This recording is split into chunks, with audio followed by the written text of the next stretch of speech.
Welcome to the 2024 F-List Awards, dishonoring the best of the worst in fossil fuel advertising and PR.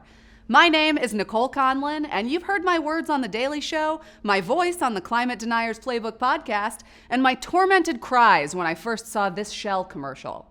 New Shell gasoline is specially formulated to help prevent deposit buildup in your engine. I'm sure those birds really appreciated how clean Shell's oil was right before it spilled all over them. Tonight, I'll be your host as Clean Creative celebrates a collection of truly incredible advertising campaigns, which, coincidentally, all have the comments turned off. In the middle of an unprecedented and unmitigated climate disaster, creatives in every industry are using their unique skills to fight against the literal rising tides. Others are not so much.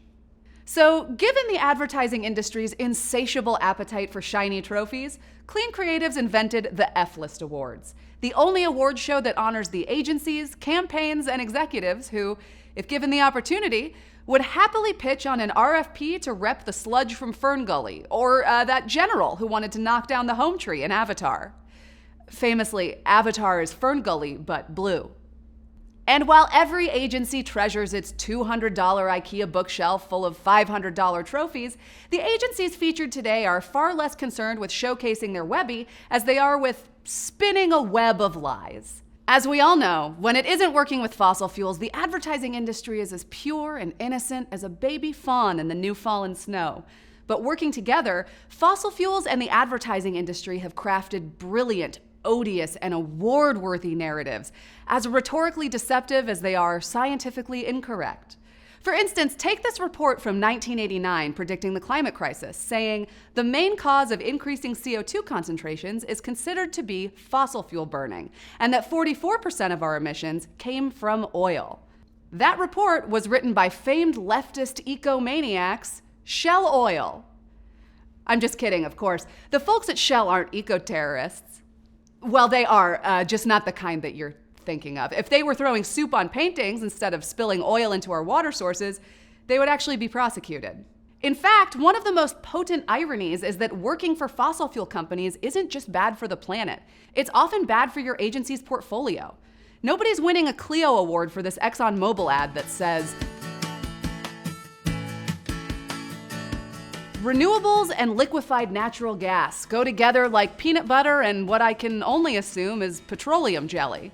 That actually makes sense because one is good and nourishing and I want more of it, and the other is fucking petroleum.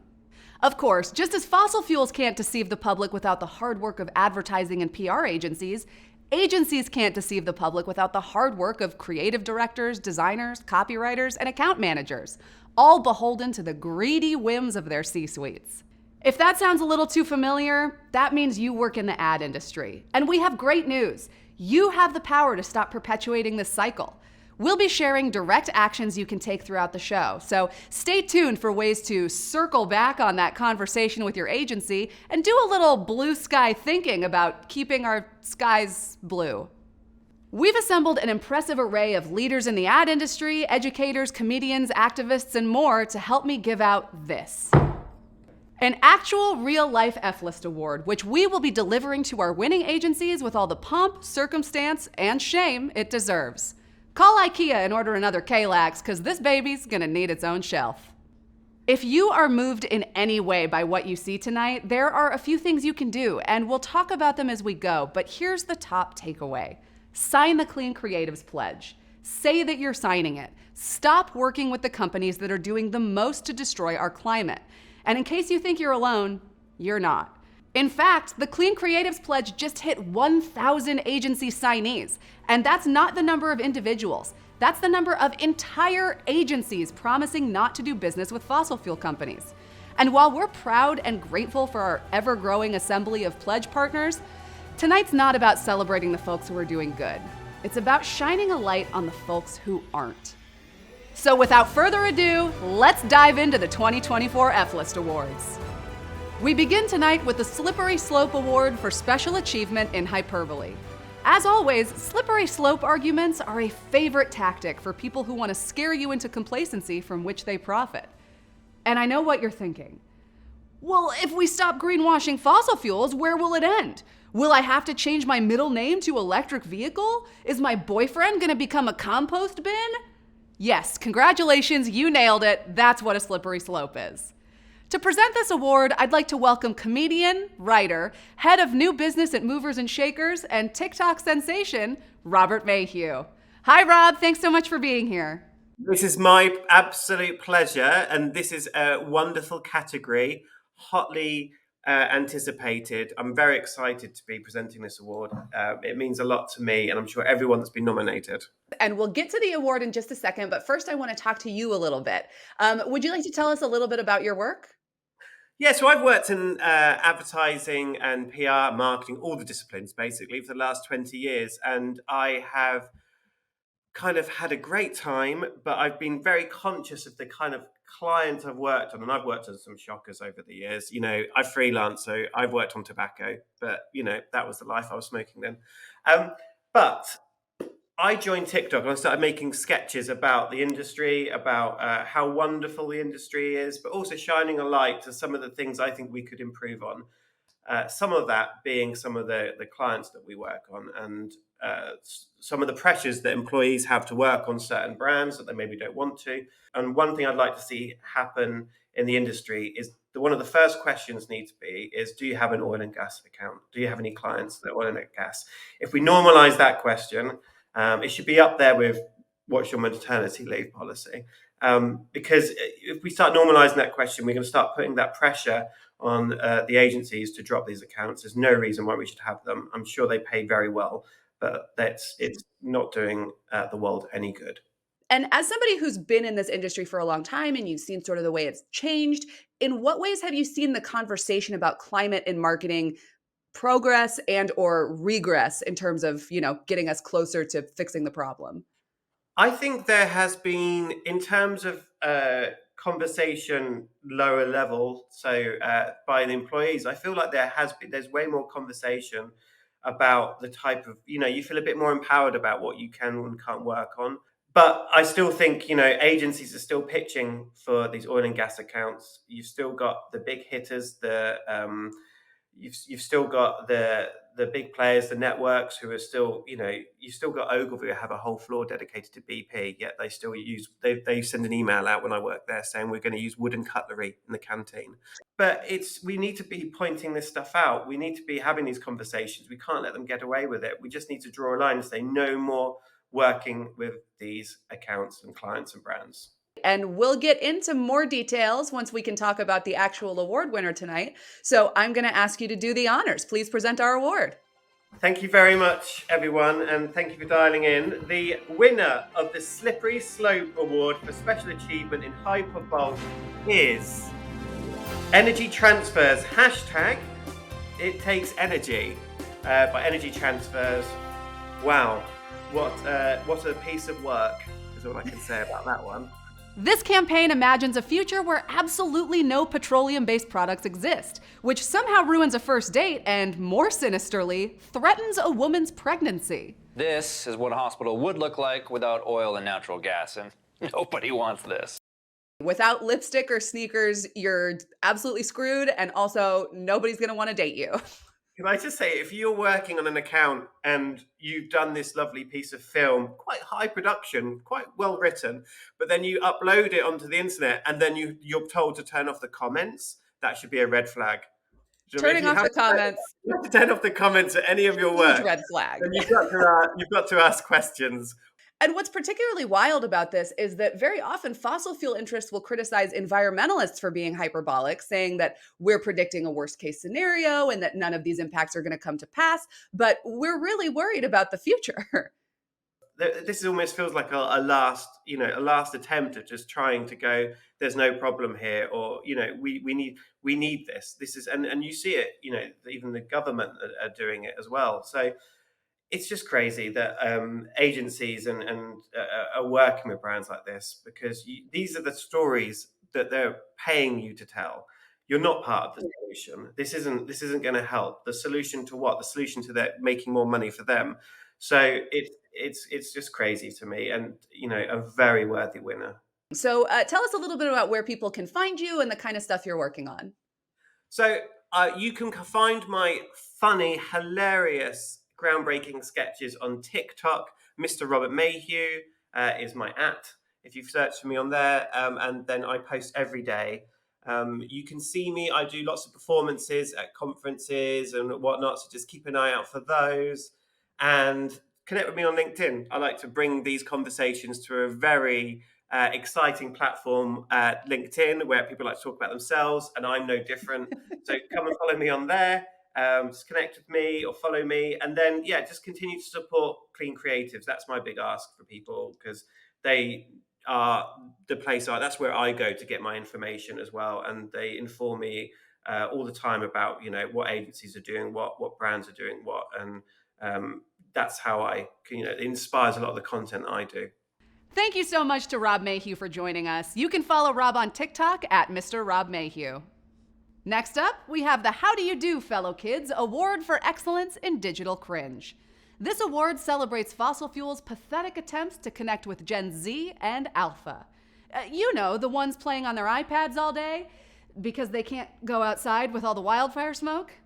Well, I've got some bad news for these companies, because these kids might not know how to write in cursive, but they do know when they're being pandered to, and they think that that's chuggy. Are we still saying that, or is saying chuggy now? To present this award, please welcome a genuine representative from the youth, activist, speaker, and author of It's Not Just You, Tori Choi. Thank you so much for having me. It is such an honor. The pleasure's all mine. Thank you so much for being here. I'm as an elder millennial, I'm really excited to connect with the youth today. Generational jokes aside, with new communication platforms come new ways to do propaganda. What are younger people seeing that older generations might not be exposed to? Well, I think there are two things that I want to say, and one of them is more forgiving towards my generation, which is that we have a very strong bullshit radar, and we're able to cut through the crap that is greenwashing and all the other propaganda that these polluting organizations and companies are literally pumping out into the world. But then there's also this sort of caveat of like, okay, so we're now using different social media platforms, and we're really engaged with these. So that's another dimension of advertising and propaganda that we're being exposed to that perhaps older generations weren't necessarily being exposed to before.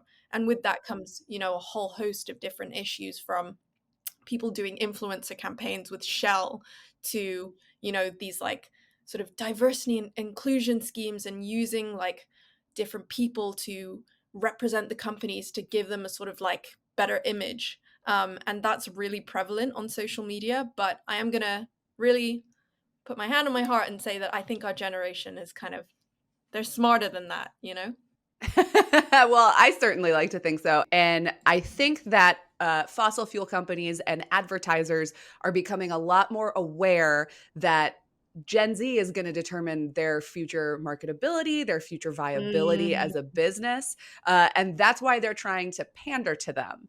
Right.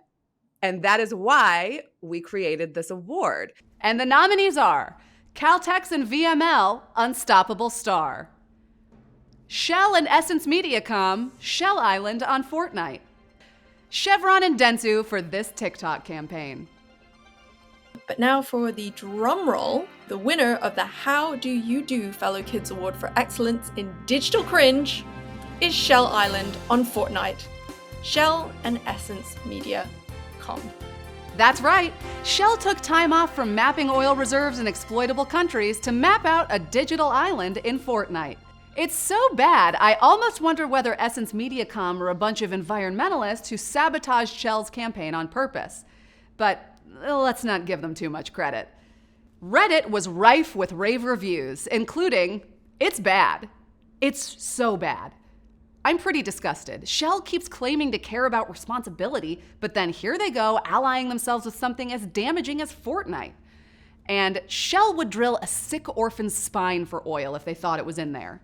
Tori, are you more hopeful or worried about the influence of corporate propaganda on younger audiences? So I am hopeful, and I do think that people's tolerance is just decreasing for all of this nonsense. I think as the climate crisis intensifies, so does people's reactions to it. And we're not going to be putting up with this for much longer. One thing that I wonder about, though, is that as your generation is better able to identify this bullshit, and as they are getting angrier, that has to be hard for them emotionally. And I've heard from a lot of younger people that they experience a lot of climate anxiety. And you have a whole book about that, right?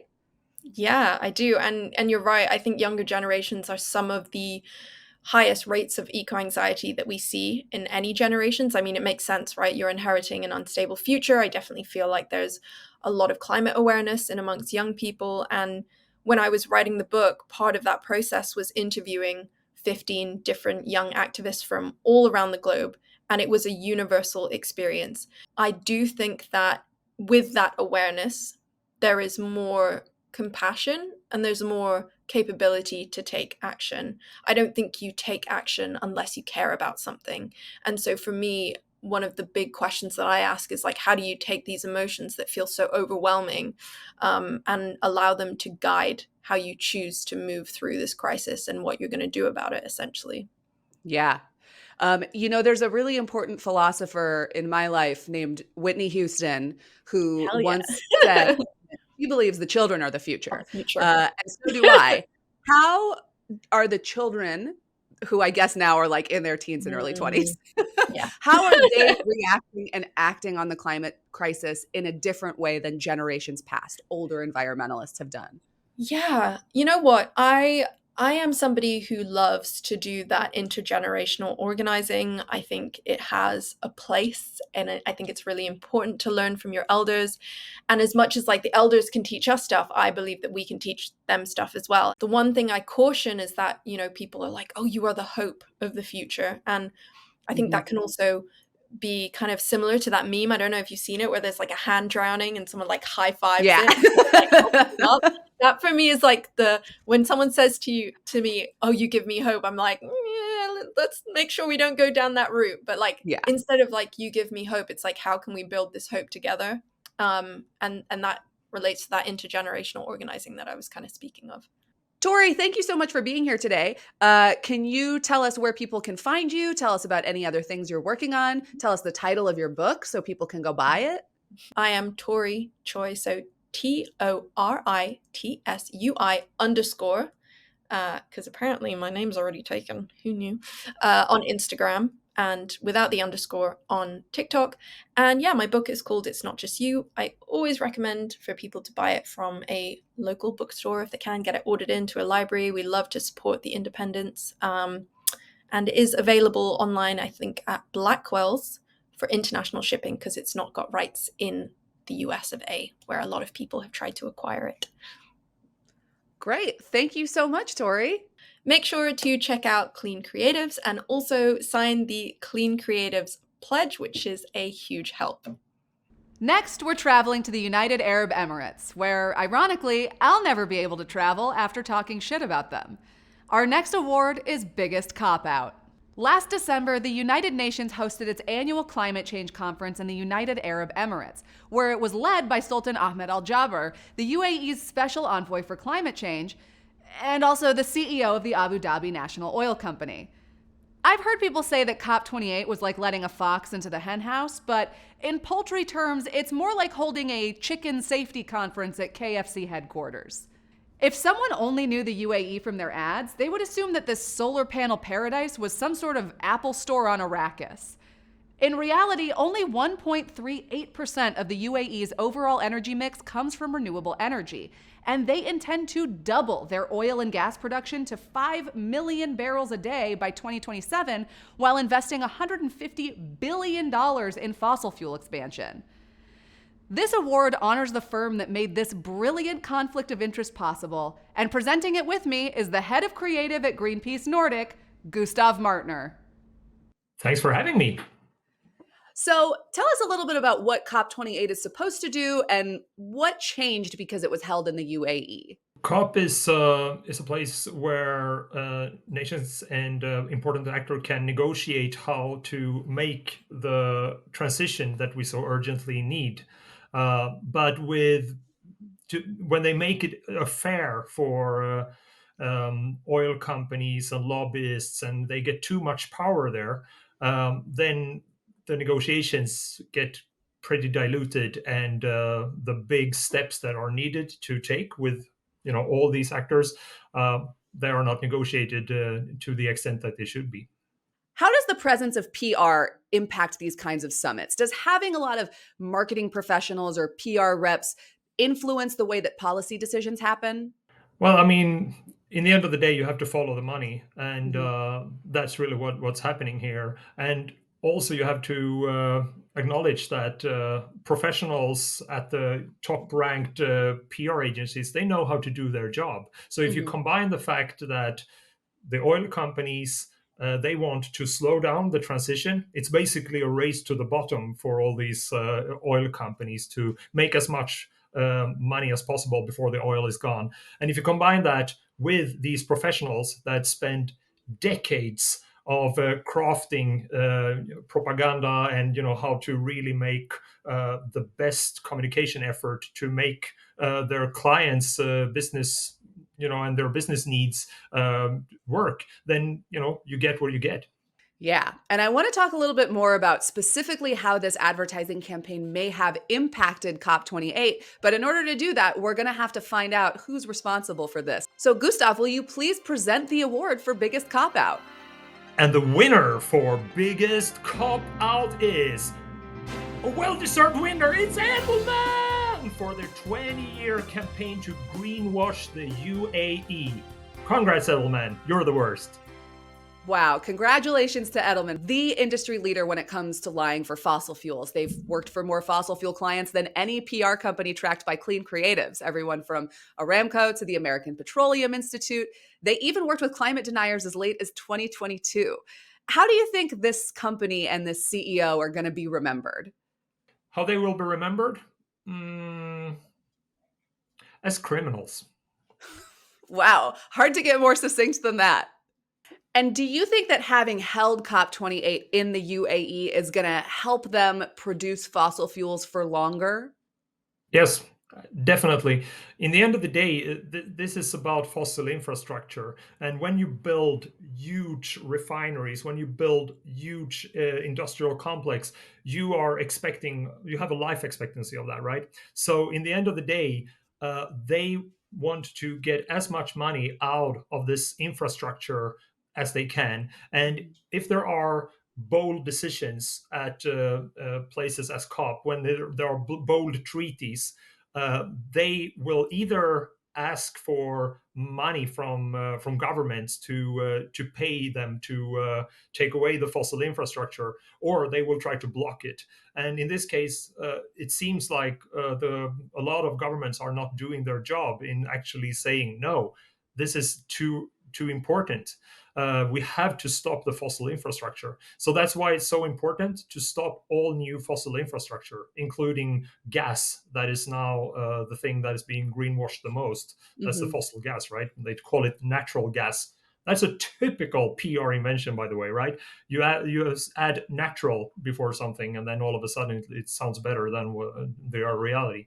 Now, as head of creative at Greenpeace Nordic, you're engaging in the kind of messaging campaigns that will counter this misinformation. What are the kind of things that you focus on when you're crafting your own, hopefully more healthy brand than the UAE's? Well, there is an old saying in the ad industry, and that is truth is a great gimmick. And I think that really goes for the environmental organizations. We need to craft the truth in the best way possible. And it's much, much easier in one way to work for Greenpeace than it is, because I'm like a recovering greenwasher in a way. I worked back in the days for big agencies that had a lot of clients similar to the ones Edelman has. And I must say, it's so much easier to work for environmental organizations because you can just tell the truth. However, the problem is we don't have the money in Mhm. comparison. You take away a few zeros at the end, and then you get the budget that we have now for our global campaigns in comparison with the money that Edelman and their likes are taking from these companies. And that's the problem today, because in order to get through the noise, you have to pay. You have to pay to get through the algorithms, etc. So that is really the problem in the end of the day, and that is why it's so sad that so many people take the money instead of helping spread the word about the truth. Yeah, these are all great points. Gustav, I had a great time talking with you today. Do you have anything you'd like to plug or anywhere people can find you online? No, I don't want to plug anything more than just thanking you for having this award show. It's the best award show in the industry because it tells the truth and give away an award that the winners really, really deserves. Now we're on to one of my favorite awards, the DEI Award for Definitely Exploiting Individuals. As we give out this award, it's important to note the difference between exploitation in real life and exploitation in advertising. Every day, oil companies exploit people around the globe who are not white, not wealthy, and not politically powerful. But in their advertising, they often hide behind members of those same communities to deflect blame from themselves. It's like a guillotine company telling you how much they're empowering necks to support heads. To present this award, I spoke with founder of Brown Girl Green and co-founder of the Green Jobs Board, Christy Drutman. Thanks for having me. So before we announce the winner of this award, let's start with some of the facts. What communities are being exploited by the fossil fuel industry, and how are they being used in advertisements? Black, Indigenous, and people of color communities and low income communities are being directly exploited by fossil fuel companies. These communities are given a false choice between protecting their community and also being able to have a healthy economy. And people everywhere deserve access to clean air, clean water, and healthy soil. But unfortunately, fossil fuel companies have locked communities to feel like they don't have any other options. And Mhm. so I would say that, when we're talking about holding fossil fuel companies accountable, we have to address that they are leaving communities between a rock and a hard place. And they will usually try to tout the economic benefits that benefit these communities by having members of those communities be in these commercials, in these campaigns, but ultimately they're the ones breathing in the toxic fumes. They're the ones getting jobs that don't even have, a long-term success rate with how volatile these industries are. And so ultimately, by touting that they are, presenting educational opportunities or economic opportunities to these communities while simultaneously poisoning them, we have to call it out for what it is, which is greenwashing.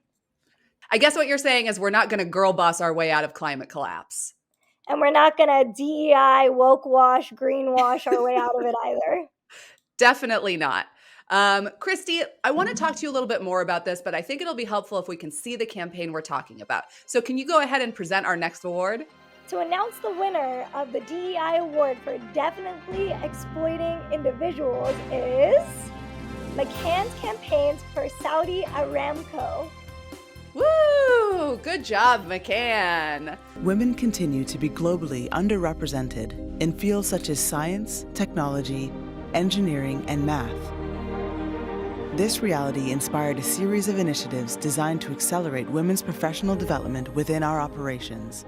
This was a very, very crowded category, but we couldn't resist giving it to the folks at the Saudi government's personal piggy bank, Saudi Aramco, for having the audacity to celebrate how women drive innovation in a nation where it's still culturally unacceptable for women to drive. Christy, the idea of women driving innovation is a great example of oil companies hiding their sins behind this thin veneer of empowerment. What's the reality for a lot of employees at these companies? The reality is that a lot of these jobs, might pay well temporarily, but they're putting a lot of their lives at risk. They're locking their communities and their families in a world full of pollution and environmental destruction. And ultimately, like I said before, there's not necessarily like a long-term sustainable career in a lot of these places. So yeah, once you get up the ranks and you're making a lot of money higher up in senior leadership, sure, you're profiting off of that. But ultimately, people on the ground living their everyday lives that are in these jobs are pretty much being, put in, the line of danger and ultimately harming the people that they care about. Yeah, I will say that ad showed a lot of people working in science labs or meeting Right. halls and very little about actual oil. Right. They try to really focus on this innovation, but ultimately what is so innovative about something that is ultimately destroying our planet? If you worked at McCann and Aramco came to your company and said, "We want some ads that'll promote women," what would you say to your bosses and advertising leadership? I would say that it's dishonest. It's not representing what's actually going on behind the scenes. And that if they really cared about transparency, they would address the impact that their operations are having on women's health worldwide by living near and around oil extraction sites. Now, you've been doing a lot of work in this space with Brown Girl Green and the Green Jobs Board. Can you tell me a little bit about those projects and how they might actually empower women? So, Brown Girl Green is my journey as a woman of color who cares about sustainability and advocating for a more just and sustainable world. And so, I create content focused on advocating for climate solutions. And I specifically amplify women of color who are doing incredible work to come up with climate solutions that actually benefit their communities day in and day out. And Green Jobs Board is my company that is an end to end career platform focused on empowering job seekers with all the tools they need to create a climate career and address the climate crisis in their own capacity. And that platform is also really focused on making sure that diverse talent is prioritized. And so I'm always thinking about ways in which we can lower the barrier to entry to make it easier for people, especially people who come from marginalized communities, to know that there are other options than just being locked into working for these extractive industries. That's so great. Where can our viewers find you online? They can check me out browngirlgreen.com and at browngirlgreen on social media, and also at Green Jobs Board and our website greenjobsboard.us. And if any of the creatives out there are having to advertise for fossil fuel companies, this seems like the perfect time to check out Green Jobs Board. Maybe look for something new. Yes, exactly. Awesome. Thank you so much for being here, Christy. Thank you. We've had a great time tonight celebrating all the ways ad campaigns are used to obfuscate, mislead, and flat out lie to people. But now we have a very special award celebrating a campaign that got a little too honest, like your dad after one too many beers. This is an award for people so bad at subtext, it proves that rising temperatures have already melted most of their brain. I am so excited to present our next category, the Bleeding Eardrum Award for Quiet Parts Said Loudest. Joining me to present this award, please welcome climate educator, former internationally ranked Team USA pairs figure skater, and the creator of Jacob Simon Says, Jacob Simon. Thank you so much for having me, Nicole. I'm genuinely thrilled to be a part of presenting these awards. Wonderful. Do you think that fossil fuel executives genuinely believe what they put into these ad campaigns, or do you think they know better and just don't care? I think there's absolutely no conceivable way that any fossil fuel exec believes these ads. They're deliberately confusing, misleading, and warping reality.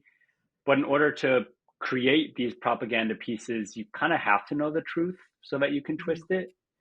But even beyond that, anyone who studies sustainability or natural sciences, or even has a pretty basic understanding of Earth's environment, knows that fossil fuels are the single most important thing to stop to prevent worsening climate destruction. Yeah. So I can't believe that someone could become the leader in any company without having this knowledge. So to me, the only possibility is that they know the truth and they would choose to ignore it and to ignore the world and to kind of deny and delay science. Jacob, I think those are all really good points, and I think we'll be able to talk about them a little bit more in depth after we see the ad. So why don't you go ahead and do the honors and present this award? Here we go. And the winner of the Bleeding Eardrum Award for the Quiet Part Said Loudest is The Cold Hard Truth by Applebox Studios for Console Energy.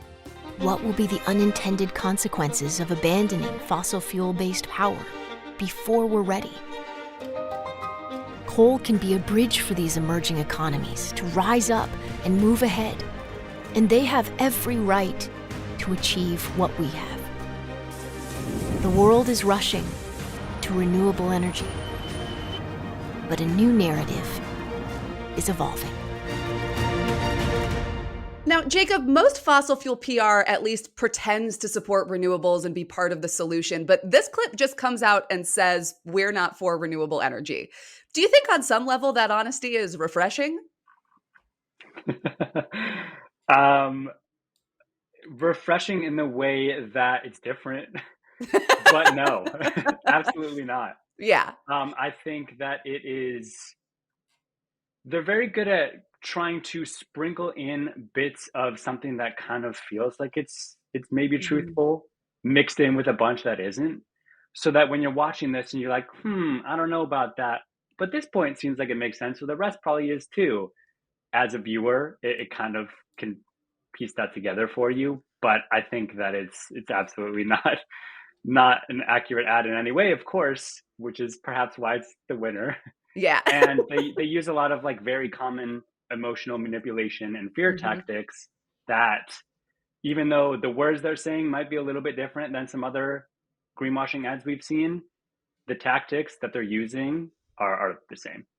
And no matter how much fear mongering they do about renewables, coal is still objectively worse in every way. We've literally destroyed both mountains and generations of families to mine coal, and it's still like the least efficient, dirtiest, most carbon emitting source. Why is coal still hanging on? I think it's not really hanging on. I think people have started to realize how much coal sucks. Not even started, have fully realized how much coal sucks Mhm. and stinks and pollutes, and how pretty much every other popular energy source is better. Electricity generated from renewables has surpassed coal in the United Mhm. States, I believe, for the first time in 2022. And the International Energy Agency is predicting that coal peaked in 2023 as Mhm. renewables continue to surge. Because renewables are obviously better, they're cleaner, they're cheaper, easier. Of course, coal has not completely phased out, but it is very clearly the beginning of the end. Mhm. And perhaps videos and campaigns like these are trying to just hold on to whatever little bit is left remaining. As a former professional ice skater, were you initially drawn to climate action because so much of your professional career relied on having ice? A great question. I wish that was the answer, but no, to be honest, when I was skating, I was fully focused on skating and nothing else. It consumed all of my time, all of my work time, all of my free time, all of my thought space was fully focused on skating. And then when I got injured and retired from the sport, I craved that like passion and was looking for something else to do that was very meaningful and goal driven. And climate kind of fell my way through exploring other interests of mine. And then the very clear relation of being on the ice is definitely there. Have never been a fan of the cold. So despite being an ice skater, everyone kind of scoffs at me when I say this. But yeah, I'm super glad I found my way here for sure. Great. Well, maybe we'll come up with a pairs climate action competition and you could enter that. I'm so down. Will you enter it with me? I mean, Yes, perfect. we need to. We'll be a pair. I'm very bad at Fantastic. choreography, but we'll figure it out. We got time. Awesome. So people watching this should definitely look you up. But is there anything else that people can do as they're watching this video to get involved with climate action? Absolutely. I'd love to shout out the Clean Creatives team for educating people all over the world in what greenwashing is. It's not always easy to identify. These companies do great at trying to hide it, but Clean Creatives does a great job in identifying it and also telling us how we can avoid it and how we can look out for it. They're doing great work on social media, led by my very talented friends, Tali and Ellie. And they have a pledge that you should go ahead and sign if you're a creative person to commit to not making ads for the world's worst polluters. So go ahead and sign that. Awesome. Thank you, Jacob. It's been so nice to talk to you. It's been a pleasure. Thank you so much for having me. Next, I am so excited to present the CEO Award for Contaminated Executive Operations. Usually, trying to identify the most dishonest CEO is like trying to identify the sandiest beach or the mightiest mighty boss tone. I'm just kidding. It's obviously Dickie Barrett. But this year, one exceptionally terrible corporate leader turned their corrupt work in the C-suite into a coveted place on the F list. To present this prestigious award, I spoke with science educator and executive member of the Climate Action Singapore Alliance, Chiyun Wu. Thanks for having me. So, besides laying off people that they were already underpaying, what kind of power do agency CEOs wield, especially when it comes to choosing their clients? I think they hold incredible power because they're ultimately choosing the kind of people or organizations or brands that they want to represent or maintain the image of. And for PR or marketing firms, that means you're choosing the companies that align with what you're trying to push for so that you can spread their message into the world that, you want to change or you want to influence. Yeah, I think that's a great answer. And I want to talk a little bit more specifically about the company who won this award. But in order to do that, we need to find out who that is. So, Chiun, will you please do the honors and announce the winner? Of course. So the winner of the CEO Award for Contaminated Executive Operations is Yannick Bolloré, CEO of Havas, for completely pivoting away from his vocal commitment to climate work and taking on Shell as a client. Yannick Bolloré has been the chair and CEO of the Havas Group since 2013.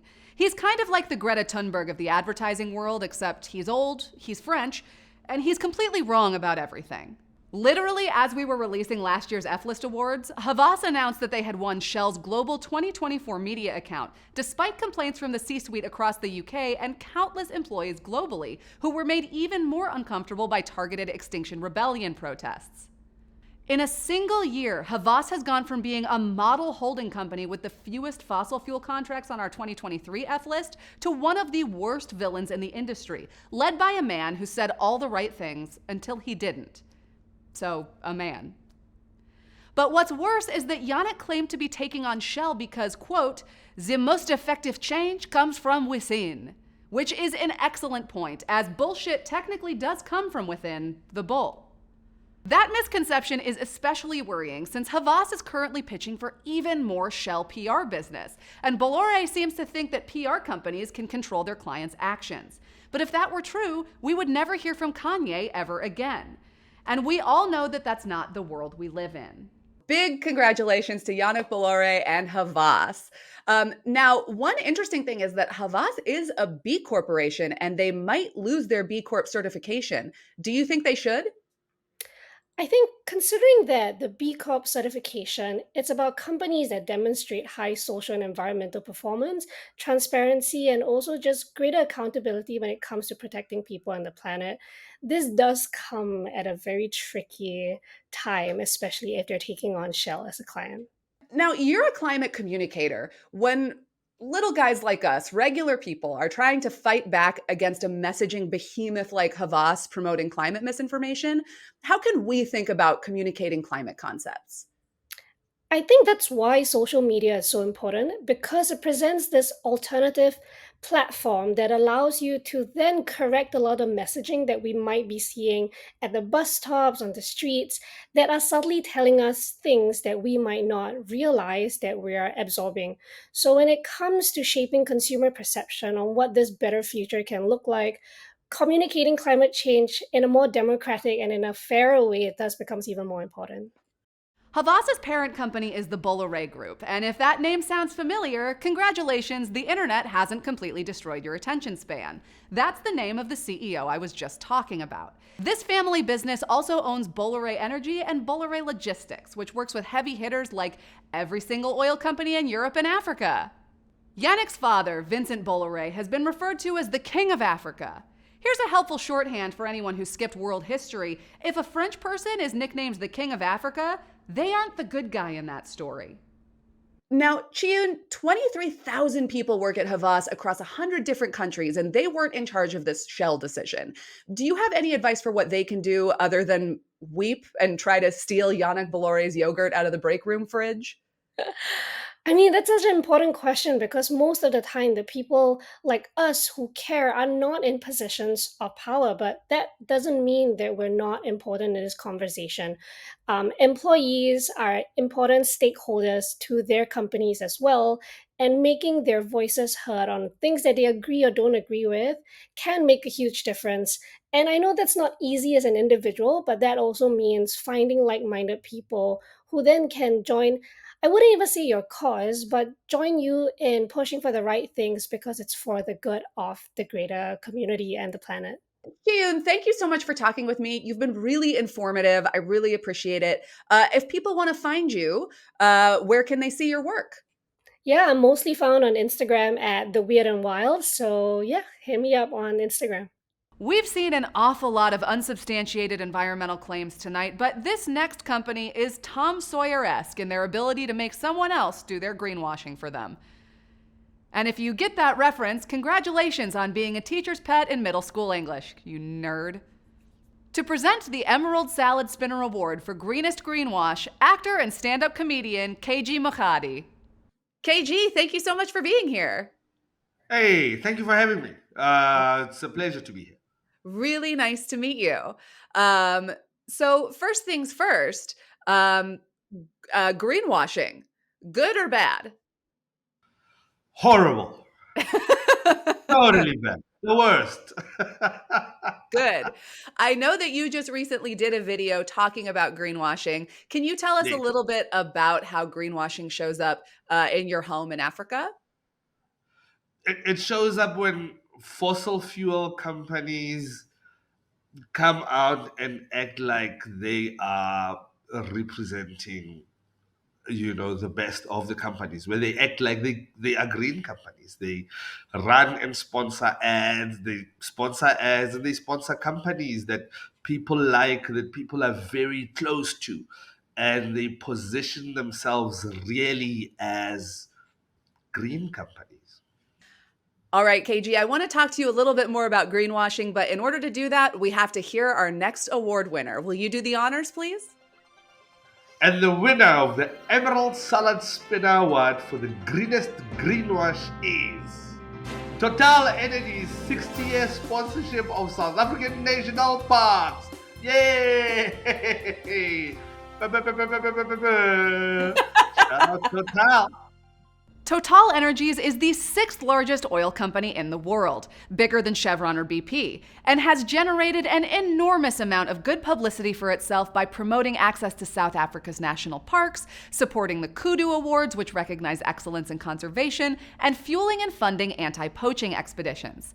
Simultaneously, Total Energies is drilling a nature reserve in western Uganda, building a pipeline through Tanzania, and of course, drilling off the coast of South Africa, undermining the very conservation work it's funding.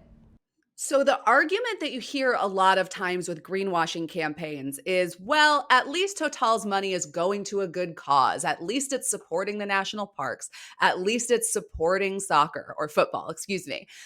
In your opinion, what's wrong with that argument? When we let Total sponsor these kind of things, what are they taking?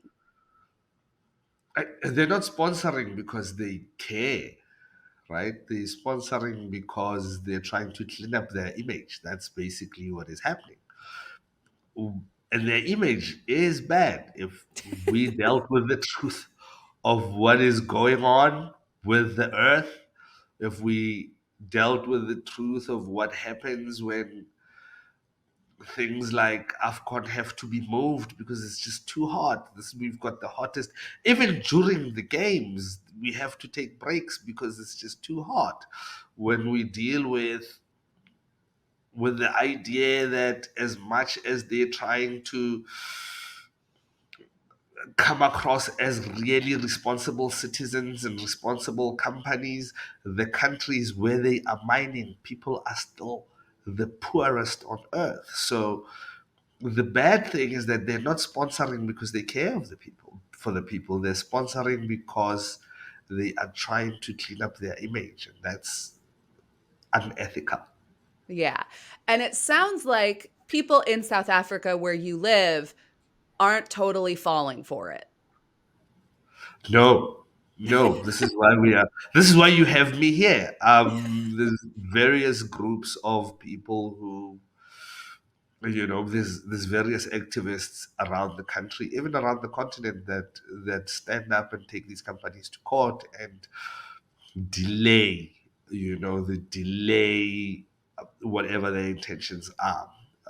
The problem is that in the continent we have a lot of corrupt leaders, and there's a lot of political will to do what needs to be done. So there will always be sort of spinning, do you call it spinning when Yeah. yeah, there'll always be a lot of spinning to say we're doing this for the economy and we're creating jobs and we're doing this and we're doing that, but the evidence shows us that there isn't a single country in the continent that is better off for having these fossil fuel companies operate here. So, KG, your channel is called Politically Aware, AWEH. Can you tell us a That's little it. bit about the work that you do and how they can find you? Politically Aware, as you say, AWEH is a channel that is designed to speak to young people specifically about politics and issues of the environment and global warming in a way that they can understand and it's fun to watch. So we take on a very satiric approach, kind of like you guys do here, and we find that it reaches a lot more people because it's fun and it's easy to listen to. Aware is a South African slang of saying hi or yes, or kind of like you guys would say cool or Okay. dope. So we are politically cool, I suppose. You definitely are politically cool. I love to hear it. Thank you so much, KG. Thank you. Thank you for having me. Just because fossil fuels are the companies of the past doesn't mean they won't try to capitalize on marketing channels of the future, which is why I'm proud to introduce our next award, the Follow the Misleader Award for Excellence in Influencer Marketing. Influencer marketing is, as we all know, proof that hell is real and that we invented it. That said, smash that like and subscribe, and be sure to check us out on Insta, Snap, TikTok, Fleaboo, GorpChat, Dragster, and of course, MySpace. Joining us to present this prestigious award, please welcome founder and executive director of Black Girl Environmentalist, Wawa Gatheru. Hi, thank you for having me. So, Wawa, I think the first and most important question is, why are fossil fuels turning to influencers for marketing? Yeah, I think that we're in a very new day and age now where it's very clear to people, like especially young people that have grown up in the midst of the climate crisis, that the fossil fuel industry is a central culprit of the crisis in the first place, but also in understanding the ways that their business practices are continuing to infringe upon planetary health. And because of that, the fossil fuel industry is a bit desperate to remain relevant, as there are lots of pushes for a just transition away from their extractive practices. So out of their desperation, they're attempting to utilize, influencer marketing and trusted voices that have built audiences online and really try to circumvent their way into that trust and rebrand their business practices in ways that are honestly very despicable and frankly aren't working very well. Now, I want to talk to you a little bit about succeeding in the online space. As traditional marketing is kind of crumbling around us, more and more brands are moving to influencers. At the most basic level, what are some of the opportunities and risks that come with that model? Yeah, on the opportunities end of things, I do think that marketing that centers real people, everyday people, is in general positive. I think it democratizes opportunities.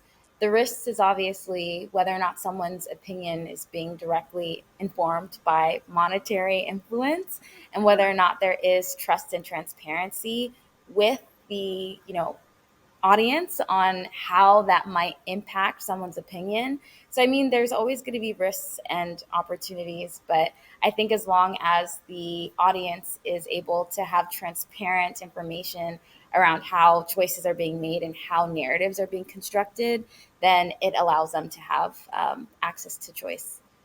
Yeah, that's a great point. And I think we'll have a little bit more to talk about once we see the actual ad. So, Wawa, will you do the honors and present this award? Of course. And the winner of the Follow the Misleader Award for Excellence in Influencer Marketing is the Shell Snacks Challenge by DML. Let's make a beat with your favorite snack. I ordered a bunch of snacks from Shell. I got Hershey's Cookies and Cream, Starburst, and Doritos. Oh, not gonna lie, this turned out so fire. Today I'm at Shell's gas station to make the ultimate Shell snack. On the go, nice and easy. I love the convenience store experience. It's the experience of a lifetime. So I challenge my followers, my supporters. I challenge you to create something. I want to see your Shell snack. I want to see what you can create because you know everything I do is nice and crisp. Ooh, we looking delicious. Oh man, it wasn't enough for Shell to pollute the planet. They also have to pollute our digestive systems now. Oof, that is heavy food. Well, Wawa, do you feel influenced? Is that going to make you change your attitude towards Shell? Well, I mean, the food that they were making didn't seem very appetizing to me. So on that end, it didn't really work. But I mean, here's the thing. It's kind of crazy to think of the lengths that they have to go to try to make people come into their, stores or their gas stations. I'm not influenced. And if people are, I would really encourage them to look into what exactly is at these gas stations because the snacks are just one small part of it. Yeah, it's a really insidious marketing technique to get people to come to your station because it's like where you buy your snacks, but it's also where you buy your gas, and that's what keeps them in business. One of the most interesting things to me about these videos is that actually a lot of the comments are turned off on them. Some have very few comments that are all positive. Some have kind of a disturbing level of fandom. But I was really happy to see how many people were going after Shell when the comments were turned on. Do you think that regular people commenting on these kind of videos is an effective deterrent for this kind of marketing? Yes, absolutely. One of my good friends, Mary Hegler, she coined this term called green trolling, which Ooh. is a tactic of folks going online and getting to communicate with other folks that care about people and planet and doing coordinated efforts to really try to disrupt the marketing ploys that are specifically done using influencer marketing that the fossil fuel industry is attempting to use to rebrand. I think that the fact that they've had to turn off their comments is a win on the end of folks that are green trolling because they know if their comments are on, they're going to be called out for what they're doing and they'd rather not be called out. So ultimately, I do think that it's a great use of our time to really show them that there isn't a safe space for them, IRL, virtual, to try to essentially use this type of propaganda to confuse people about what exactly their business practices are and how it's impacting our planetary health. That's great. I love any time I can be an activist while lying in bed scrolling on my phone. That's very easy for me to do. This has all been really interesting. You're obviously a subject matter expert on this. What kind of stuff are you working on right now and where can people find you? Yeah, so I run Black Girl Environmentalists. So we are a national nonprofit that's working to address the pathway and retention issue in the climate sector for Black women and Black gender expansive folks.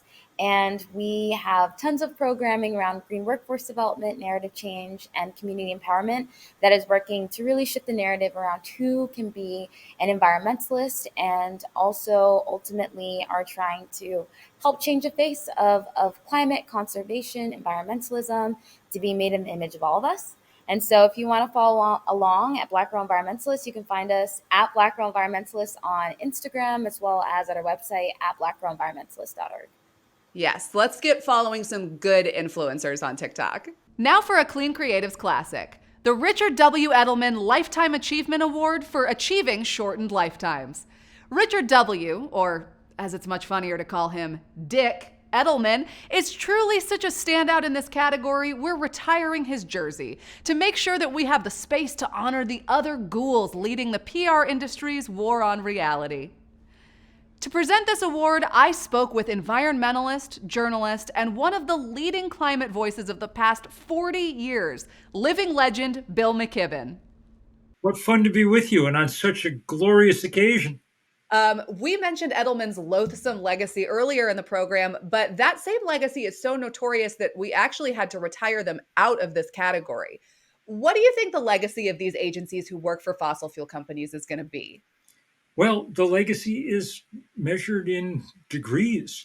It's measured in feet of sea level. It's measured in the melt of Arctic ice. It's measured in tens of millions and hundreds of millions of climate refugees. It's measured in failed crops. It's measured in homes swept away in floods. Look, it's good that we're making a certain amount of fun of people today, but in the end, this is dead serious. Absolutely. This is the biggest thing humans have ever done, and if we did it without knowing, that'd be one thing. But science gave us a clear and comprehensive warning 35 years ago about what was happening. And it's taken the combined skill of millions of thousands and tens of thousands of PR executives to somehow mute that alarm in people's minds. It's as if they've devoted themselves to running around the house and ripping down all the smoke alarms so that no one would ever know that the house was on fire. What a legacy that is. Yeah. And speaking of knowing exactly what you're getting into, Richard Edelman has been working with the Koch brothers, I mean, even as late as 2022. What does it say about someone who continues to work with climate deniers in the hottest year in human history? Let's talk about anybody who's willing to do this work now. There's no way to pretend that you didn't know what was going on. Not after every scientist in the world said, 2023 was not just the hottest year we've ever recorded in human history, and our records go back a couple of hundred years, but we can tell from old tree rings and glacial cores and things that it was the hottest year in the last 125,000 years. 125,000 years ago was right about the point when humans started etching symbols onto bones. It's kind of the beginning of the creative process. And those guys etching symbols onto bones were doing a lot more to make the world a better place than the people who are hiring themselves out to the fossil fuel industry to convince us that the things we see with our own eyes aren't true. Yeah, maybe we can get some of these advertising executives to go back to carving bones. That might help things. Bill, I want to talk to you a little bit more about this stuff, but I think the best way to do that is to see who we're honoring. So, will you please present the award? Well, and this is, I must say, exciting. Um, the winner, the winner of the Richard W. Edelman Lifetime Achievement Award for shortening lifetimes is, in a huge upset, it's Ogilvy. Best known for their work in lung cancer, Ogilvy made a lasting impact on climate propaganda by introducing the concept of the carbon footprint to an eager public looking to get high on the myth of personal responsibility. So, Ogilvy made a lasting impact on climate propaganda by introducing the concept of the carbon footprint. How does the carbon footprint prevent widespread action on climate change? The carbon footprint is an effort to make sure that you misidentify the source of the problem, um, and that you then spend your entire time trying to solve it in the least efficient possible way. Americans are individualists to begin with. Most Westerners are, and so it's an easy sell. If we talk about climate change, we instantly start thinking about what's on our roof or what's in our garage. I'm proud that I've got solar panels on my roof and that they connect to an EV, but that's not how we're going to solve this problem. The only way we're going to solve this problem, and the thing that individualism gets in the way of, is people coming together to make the basic changes to economic and political ground rules that will actually allow us to lower the amount of carbon in the atmosphere. The conceit that this is caused by individuals and not by the tiny handful of companies who have made it their business to keep selling us hydrocarbons forever and ever is, well, it's one of the really dangerous delusions under which we operate. We now live in a world where the cheapest way to produce power is to point a sheet of glass at the sun. That's the reality that BP and all its minions have to cover up for all the time. Mm-hmm. And one of the ways they do it is to try and make us feel guilty instead of empowered, because that's what we could be and what we need to be. We also have them to thank for coming up with BP's Beyond Petroleum campaign. What do you think the legacy of that has been? Unlike you, I'm old enough to remember when BP announced that that was henceforth going to stand for Beyond Petroleum. And when they invested millions of dollars in designing a new logo. A lot more money, I think, than they ever invested in actually going beyond petroleum, because 10 years later they said, oh, never mind, we're back to petroleum now. That's what BP BP stands stood for. for, back Yes. to petroleum. Now, Bill, this award is all about legacies. And speaking of legacies, I think regular people are starting to think more and more about theirs.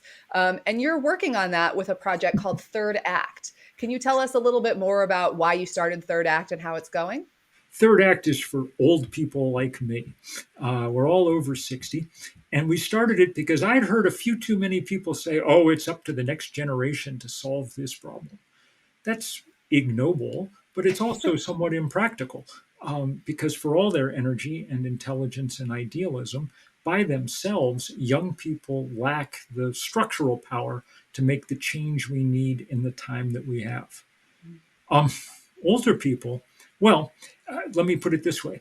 If you've reached the stage when you have hair coming out your ears, you probably have structural power coming out your ears too. There are 70 million of us in this country over the age of 60. That's the population of France. And we punch above our weight because we all vote. There is no known way to stop old people from voting. And we've ended up with most of the country's financial assets. We got about 70% of the money.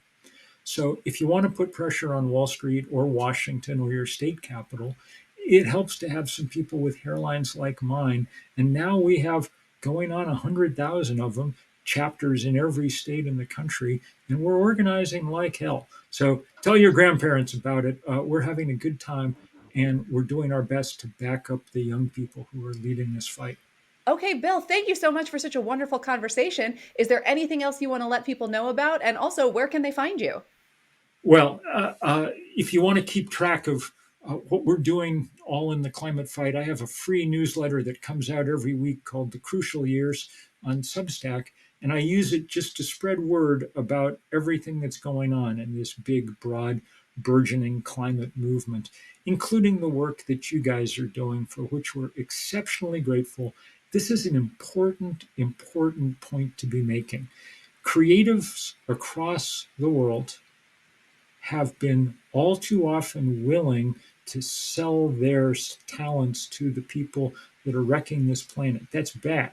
But the good news is that if those brains and creative energies get turned in the right direction, they'll accomplish miracles. I'm really grateful to the good people at Collins who came up with our excellent logo at Third Act and who we work with on lots of other projects, and also to all the just ordinary artists across the country. You can see some of the good artwork behind me that they've put together.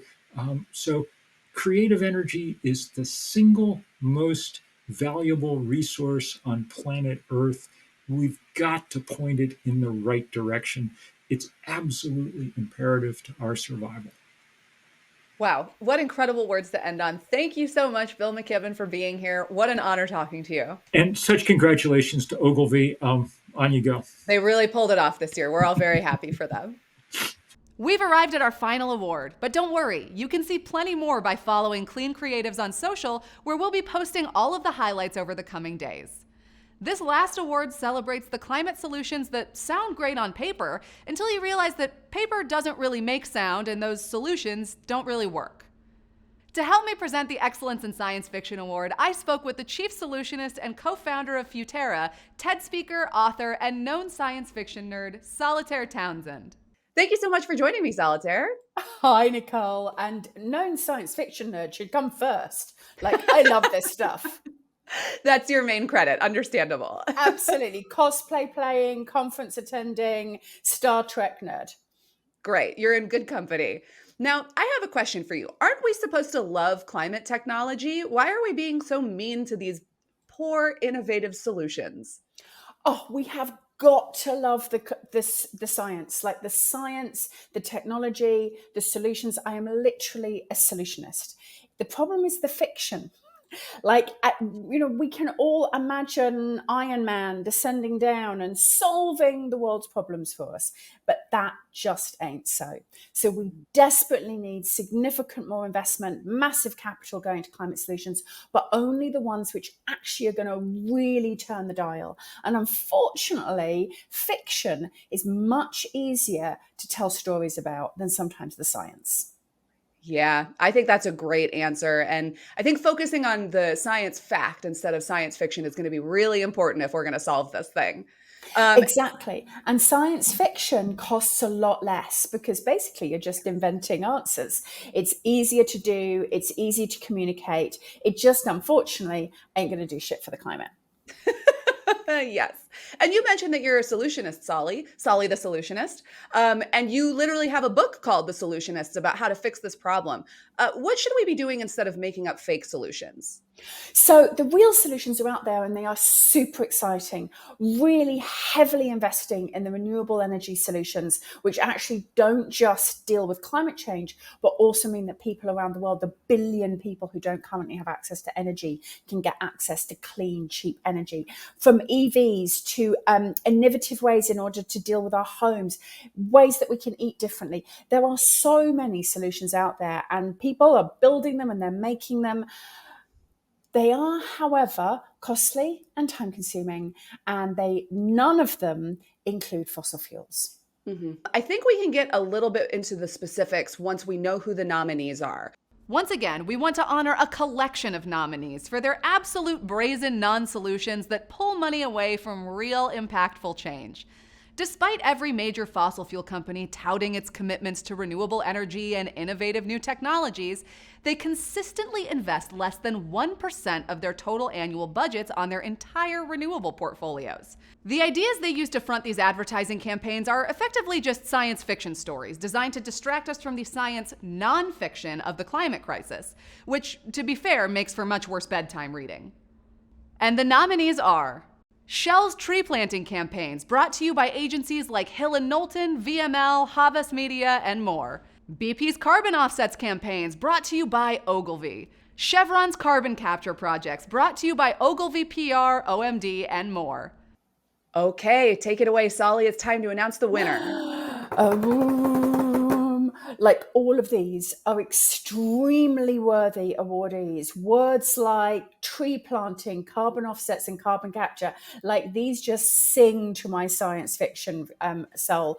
But amongst what was this year an extraordinarily strong set of nominees for the Science Fiction Award, I can announce that. Just open the envelope. Chevron and Dentsu for carbon capture. Woo, progress world. Solly, do you think oil companies like Chevron know that these solutions are terrible and won't work?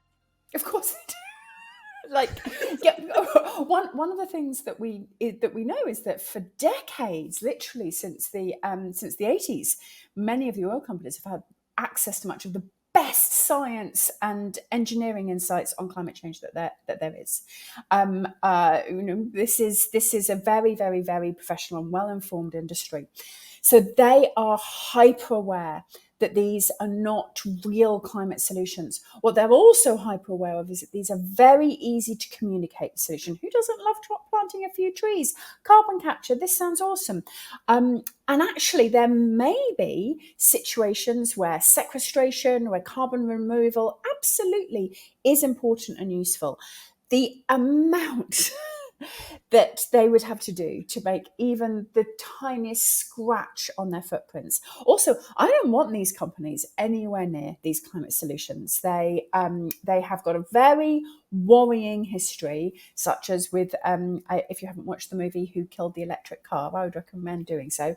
Very worrying history of actually undermining the solutions that they have said that they seek to support. So this is fiction. It's not even science fiction, to be honest. These are simply fiction. Now, Chevron's campaign in particular has emitted more carbon than it's stored in Australia.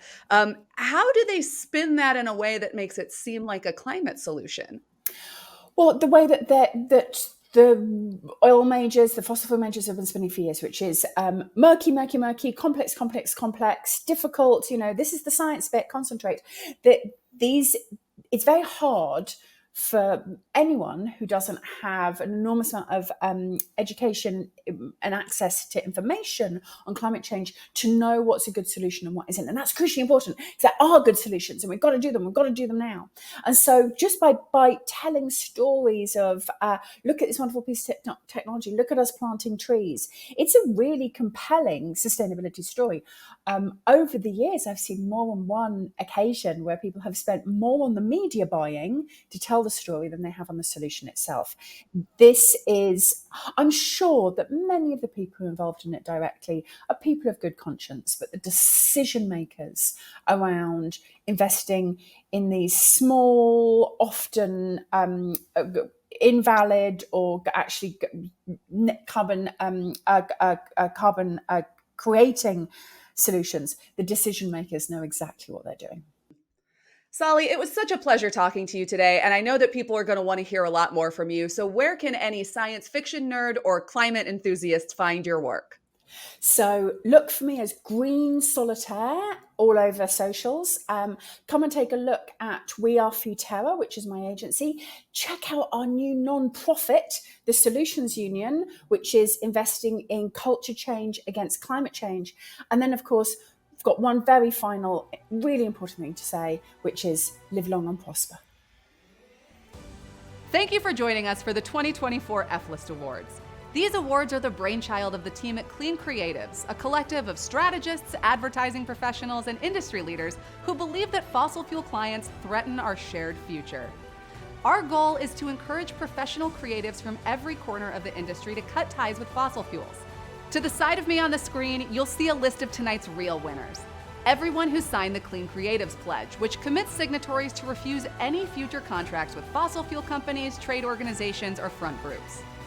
This event would not be possible without our writers, Brad and Claire Einstein, our video production team at Act TV, as well as our producer, Brittany DiGirolamo. You can learn more by visiting cleancreatives.org. I've been your host, Nicole Conlon. Have a good night.